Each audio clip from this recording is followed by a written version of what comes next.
For the first time since the dawn of democracy in 1994, the State of the Nation address will be held outside the precincts of Parliament due to the devastating fire incident which gutted certain buildings of Parliament, including the National Assembly. The majestic and historic Cape Town City Hall, at the heart of the Mother City's Central Business District and its adjacent Grand Parade, will host the August SONA 2022 by the President of the Republic, Mr. Cyril Ramaphosa. The venue has been declared the precincts of Parliament in terms of the law and the rules of Parliament. The City Hall is where the country's first democratic president, Utata Mandela, addressed the masses and the country after his release from prison in 1990. On the 10th of February 2022, be a witness as Parliament TV broadcasts an educational and informative program, including the President's address, live from 7 in the morning until late in the evening. Parliament, following up on our commitments to the people, making your future work better. Tune in or you will miss out.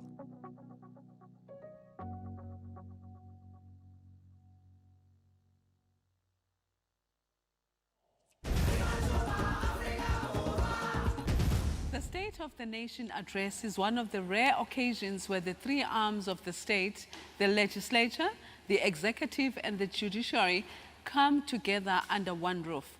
Let's watch this video.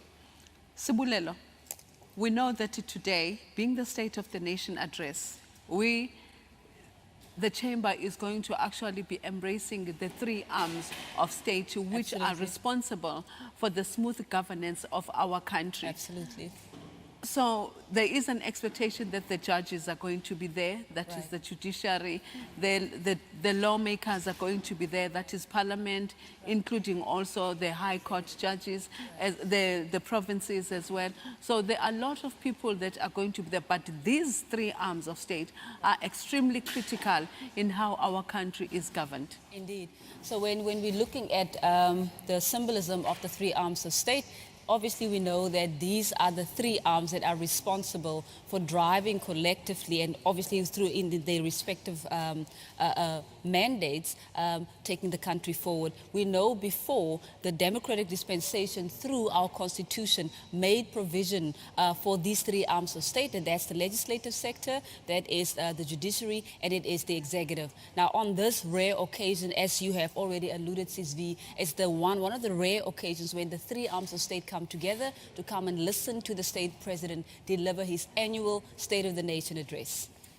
Viewers at home and Sibulelo, one of the most important things that we need to remember is that the legislature is responsible for drafting the laws. Absolutely. Or the national laws of the country. And then also the judiciary is responsible for ensuring that there's adherence to the rule of law. Those are the acts and the laws of the country.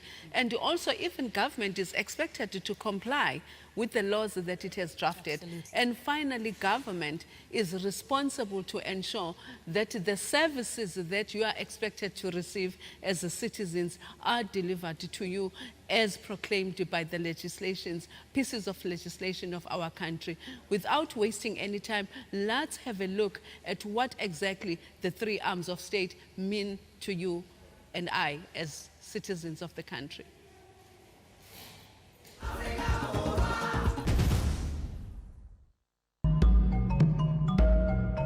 The Constitution protects our democracy by separating the power of the state into three different but interdependent components or arms. The legislature, which is Parliament, the executive, known as well as the cabinet, and the judiciary, which are the courts.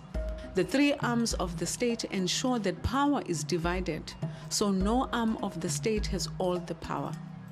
This minimizes the risk of abuse of state power.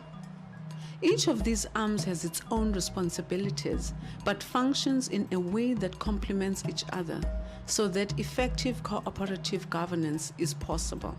Parliament consists of two houses, the National Assembly and the National Council of Provinces, whose members are elected by the people of South Africa.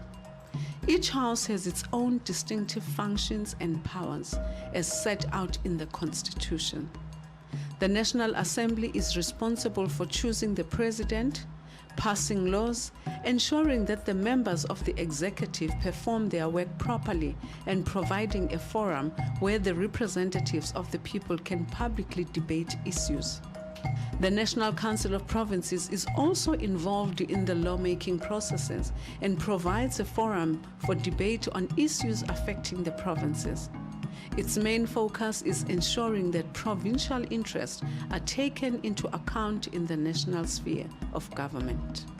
The President is the head of state and of the national executive. He exercises executive authority together with other members of the cabinet, namely the Deputy President and ministers.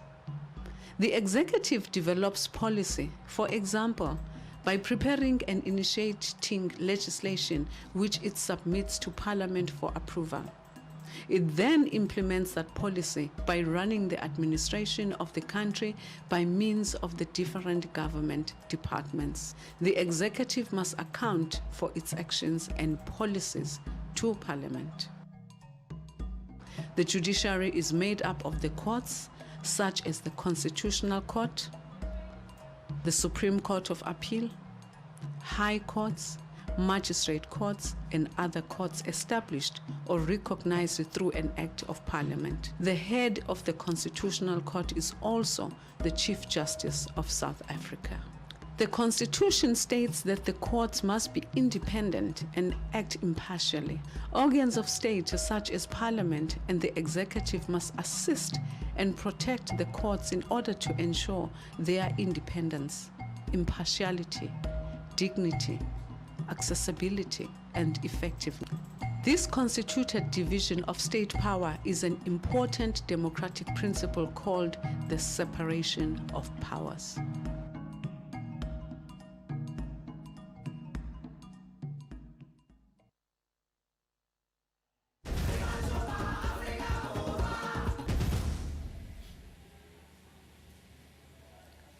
Citizens, what we've been watching is the understanding of what the three arms of state's responsibilities are, without wasting time, and just to get an idea of what are the developments outside. As we know, there's so many activities happening.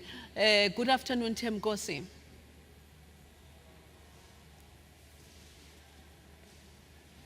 The 2022 State of the Nation Address.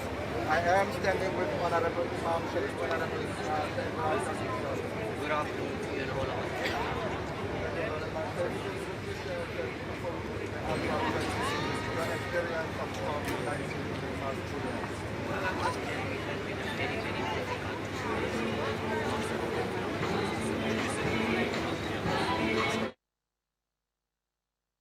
and friends, we've lost a lot of them.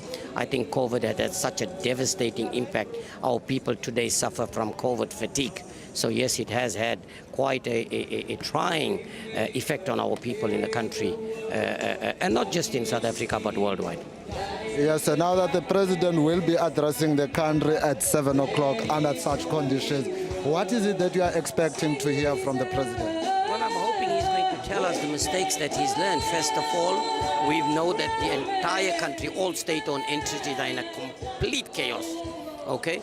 And now that he realizes this is as a result of cadre deployment and the deployment committee where decisions have been made by the ruling party themselves as to who they should be employing, that is going to change. That's the first thing. I hope, secondly, that he's going to deal with all those people that are implicated. But more importantly for us, what we want to see, that measures are going to be put in place to prevent any further looting and corruption, which is continuing right from local government level. As we speak here, this country is losing approximately 300 billion rand a year. So we want to see measures being put in place to stop that, to deal with those that are implicated. And when it comes to issues like infrastructure development, which which is paramount for economic growth in this country. We know for a fact that we have no capacity as far as that is concerned. I'm hoping that he's going to put some measures in there. I'm also hoping that he's going to talk about the security situation and the lawlessness in the country at this point in time, where even the World Economic Forum is talking about South Africa is now a candidate for a coup in this country, and I hope he's going to put measures in place. And lastly, if you can just share with our viewers on what motivated today's dress code. Say that again. If you can just share with our viewers on what motivated today's dress code. Well, nothing really, you know. I had the choice, like many people will do today, is go and buy a new outfit. And I said, no, I'm not going to do that, not with so many people in South Africa that's going hungry. I'll wear what I've got and rather spend that additional money on people that are going hungry. And we know a very large percentage of people in this country go